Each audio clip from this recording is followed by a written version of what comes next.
humano Nem em pode si. deixar, Nem né? pode, então. Mas o cinema resgata essa dimensão, que muitas vezes é tratado nos textos de forma assim, mais racional também, mais fria, um pouco mais abstrata. E o cinema resgata essa dimensão humana, e de acordo até com alguns autores que eu estou lendo agora, eu descobri que tem essa afinidade intuitiva com eles. Na época que eu comecei a trabalhar, eu não pensava em nada disso. Uma coisa mais intuitiva, Sim, sim. mas, como eu disse, profundamente genuína. Acho que esse é um detalhe importante que a gente tem que ressaltar, né? Que bom. Porque a gente cresce muito com esse processo. Muito como professor, eu cresci como professora, como pessoa. Mas, inicialmente, eu via de uma forma mais intuitiva. Hoje, eu percebo, e dizem alguns autores, também nessa linha de raciocínio, a afetividade é um elemento importante para a cognição de certos temas. Mas não afetividade no sentido, assim, comum da expressão, do melodrama, não é isso. Um filme extremamente frio, ele comove, entre aspas, para a apreensão cognitiva de certos temas. Né? A questão do poder, da liberdade, da justiça. Então, aí, Da violência. um texto não consegue fazer isso. Né? É uma espécie de vivência simulada, é como viver aquela situação que é descrita naquele texto. O cinema consegue fazer isso, a meu ver, de uma forma extraordinária. Quem trabalha interdisciplinarmente e transdisciplinarmente como você, deve ter recebido muitas críticas desfavoráveis, né? Você deu bola a elas? Porque eu estou cheio de críticas desfavoráveis sobre como eu ensino, né? Eu também não dou pelota, porque eu creio no que eu faço e eu vejo a repercussão que causa nos meus alunos, é isso que me basta. Se eles estão satisfeitos aprendendo, eu gostaria de que você explicasse o que aconteceu nesse longo período, né, com a repercussão e reverberação das suas atividades junto aos alunos, junto aos departamentos, junto aos quais você trabalhou. Olha, quando esse trabalho era um pouco mais invisível, ele não incomodava tanto, né?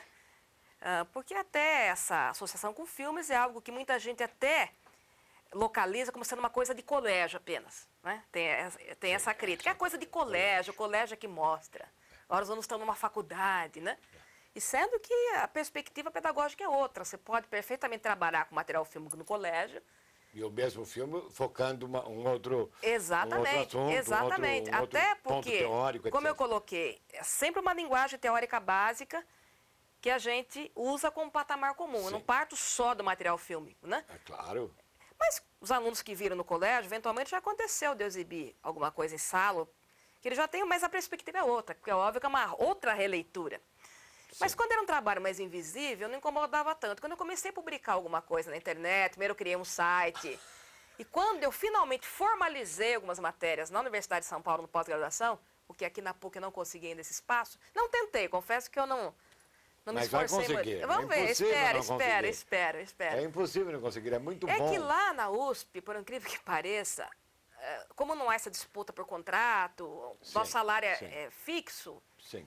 e isso não implica em melhoria de salário ou perda, basta o professor se habilitar. É um processo assim, que é analisado, mas não há disputa por espaço. Em princípio, é espaço para todos aqui.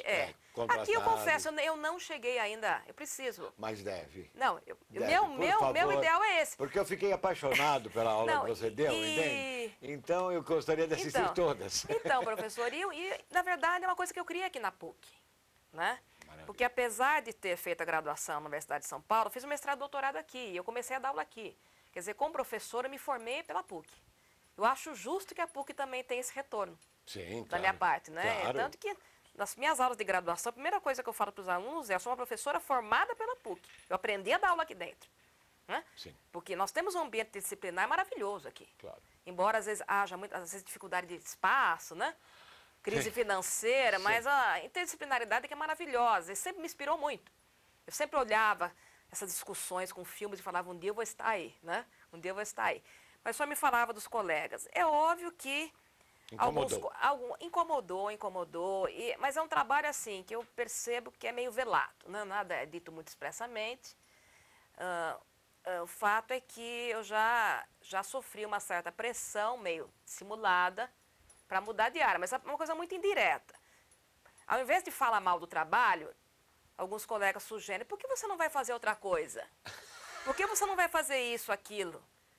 Né? E coisas assim, pessoas que não me conhecem, que o que era sugerido era sendo uma falta de interesse total da minha parte, quer dizer. Chega a ser até engraçado. Mas é interessante que eu tenha percebido isso no seu campo também. Agora, Sim, eu também já fui mandado embora de uma instituição, porque eu levei uma atividade, que era o teatro, para lá, que eles não aceitaram. Eles queriam que eu desenvolvesse o livro didático. Eu não sou professor de livro didático. claro. Entendeu? Aham. Então, me mandaram embora com muito prazer. E graças a Deus saí, e ela tem nota A pelo Ministério da Educação. É uma maravilha. Então, agora, É. no caso do direito, sem citar nomes específicos, né? Existem algumas instituições que copiam o que a PUC faz, Sim. só que com muito mais condição financeira. Né? E eu usava essa metodologia de forma informal, eu fui copiada por uma instituição financeira, a que me empregava me mandou embora, Também. também, Sim. mas a pessoa encarregada passou para os companheiros. E hoje em dia é um curso bem conhecido, né? E às vezes eu dou algumas dicas para os alunos, não sei citar nomes, eu falo, olha, quando vocês veem um prospecto da universidade, eu sou inovador, procura conhecer a história da PUC. Sim. Né? Infelizmente, a crise financeira da PUC atrapalha muito, né? Os Sim. alunos focam demais nisso, às vezes os próprios professores. Eu sempre digo para eles, a melhor coisa que eu posso fazer contra a crise é procurar manter o meu nível. É claro. Tanto é que eu, claro. quando comecei a comprar material multimídia, eu tenho projetor, eu tenho caixa de som, eu tenho Tudo, quer tudo. dizer, você Eu vai ando com com carrinho, eu equipamento. vou com equipamento. É. E é um investimento que eu faço com prazer. Você é um carro de reportagem. Vai tudo junto, aí você dá sua aula junto com... Porque até eu uso o material da PUC, mas como ele é sempre relativamente precário, um cabo às vezes está... Sim. Eu tenho o meu, Sim. tanto que minha última aquisição foi um projetor desse tamanhinho, um Benck, chama de mini projetor. Então, porque além disso eu gosto de dar aula com audiovisual também. Eu não gosto de luz. Sempre detestei lousa e giz. Sim. Sempre detestei, eu projeto um poema, eu ponho a figura de um quadro, eu preciso de Claro, material claro. multimídia. Mas os colegas que tentaram me desestimular, a meu ver, devem estar muito tristes, porque o efeito foi ao contrário. Sou uma pessoa extremamente segura do que quer, né? Claro. E eles só me mostraram, indiretamente, quanto esse trabalho é importante. Falei, se eu estou incomodando tanto, esse trabalho é mais importante do que eu imaginava. Porque o que incomoda, o que incomoda, o que perturba é que inova. Agora, por que, professor, isso? É porque é uma coisa que Porque eu demorei para perceber qual era o núcleo de todo o Porque problema. quem trabalha interdisciplinarmente incomoda o disciplinar. Mas é Esse problema. impressionante, né? Incomoda de uma tal maneira que eles não conseguem nem... Ou eles entram, ou afastam a interdisciplinaridade e continuam na tacanhice da disciplinaridade, ou, então, abraçam a interdisciplinaridade e seguem um caminho mais, vamos dizer assim, mais feliz dentro da relação ensino-aprendizagem. Então, mas se essa interdisciplinaridade, no caso da arte, eu pressuponho que depende de uma afinidade genuína da pessoa. Se eles não têm, por que incomoda? Porque, às vezes, eles não são professores, eles estão professores. Bom. Então, aí, nós E eis a pegamos uma grande coisa mais diferença. profunda, né? Eis a grande diferença. Estar professor é uma coisa, agora ser professor requer prática de ensino interdisciplinar, requer observação de aula, requer análise, requer estágio. Para ser professor, seja de qualquer especificidade, penso eu. Eu gostaria de agradecer muito à professora Mara por ter participado do nosso programa Pensar e Fazer Arte do GEP, Grupo de Estudo e Pesquisa em Interdisciplinaridade, liderado por Ivani Fazenda, e gostaria de convidá-la, Mara, para fazer um novo programa, porque um só não foi suficiente para saber o que eu gostaria de saber após aquela magnífica aula na Procuradoria-Geral do Estado. E também gostaria de agradecer ao telespectador pela companhia e avisar que, caso vocês queiram alguma aula do grupo do GEP na sua escola, favor mandar um e-mail para pensarefazer.pucsp.br. Muito obrigado.